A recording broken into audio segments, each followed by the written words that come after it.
मागे पडतोय का? भारतीय बॅडमिंटनपटूंचा कमबॅक कधी होणार? अशा चर्चा नेहमीच क्रीडा क्षेत्रात रंगत असतात.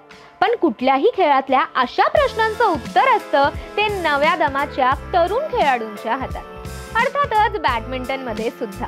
बॅडमिंटन मधले अशाच काही अत्यंत गुणी तरुण खेळाडूंचा एक दमदार संघ जाहीर झालाय, तो इंडोनेशिया मधल्या एका महत्त्वाच्या स्पर्धेसाठी.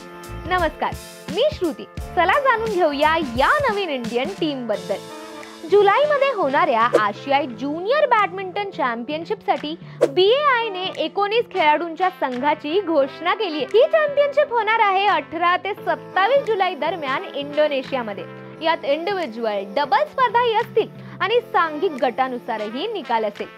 यंदा जाहीर झालेल्या संघात वेगाने उदयाला येणाऱ्या तन्वी शर्मा हिची गुरुवारी निवड करण्यात आली आहे. तन्वीने बॅडमिंटन आशियाई महिला संघ अजिंक्यपद स्पर्धेत सुवर्ण पदक जिंकले, त्यामुळे ही बेस्ट फॉर्म मध्ये असेल अशी सगळ्यांना अपेक्षा आहे. ज्युनियर जागतिक क्रमवारीत अव्वल क्रमांकाची असलेली जोडी भार्गव एरिगेला आणि विश्वतेज गिब्बुरू हे सुद्धा या स्पर्धेत भारताच्या संघासाठी महत्त्वाचे प्लेयर्स ठरणार आहेत.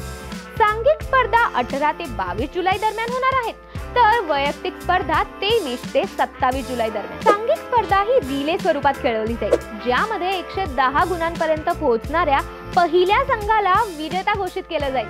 त्याची सुरुवात आधी गटांच्या टप्प्यांनी होईल, त्यानंतर नॉकआउट राऊंड्स होतील आणि मग त्यामधून प्रत्येक गटातले अव्वल 2 संघ पुढे जातील. आपला भारताचा संपूर्ण संघ 4 ते 15 जुलै दरम्यान गुवाहाटी मधल्या नॅशनल सेंटर ऑफ एक्सलन्स इथे होणाऱ्या राष्ट्रीय तयारी शिबिरासाठी दाखल होणार आहे. याच NC गुवाहाटी कडून या वर्षाच्या शेवटी BWF ज्युनियर वर्ल्ड चॅम्पियनशिपचं आयोजन सुद्धा होणार आहे. सध्या BWF ज्युनियर रँकिंग मध्ये जागतिक क्रमवारीत दुसऱ्या क्रमांकावर असलेली तन्वी शर्मा भारताच्या महिला एकेरीच्या आव्हानाचे नेतृत्व करेल. तसंच टीम मध्ये रुजुला रामू, तन्वी रेड्डी अंदुलुरी अशा उत्तम नव्या प्लेयर्स सुद्धा आहेत.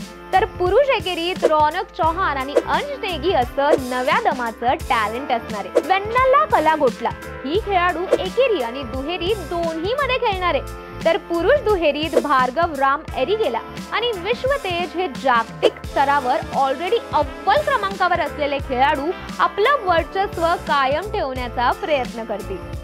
भारताचं भविष्य असलेल्या या सगळ्या तरुण खेळाडूंना आशियाई ज्युनियर बॅडमिंटन चॅम्पियनशिपच्या महत्त्वाच्या मैदानावर खेळताना पाहणं ही चाहत्यांसाठी एक पर्वणीच असणार आहे. अशाच क्रीडा विषयक ट्रेंडिंग अपडेटसाठी ADC स्पोर्ट्सला नक्की सबस्क्राईब करा. थँक्यू.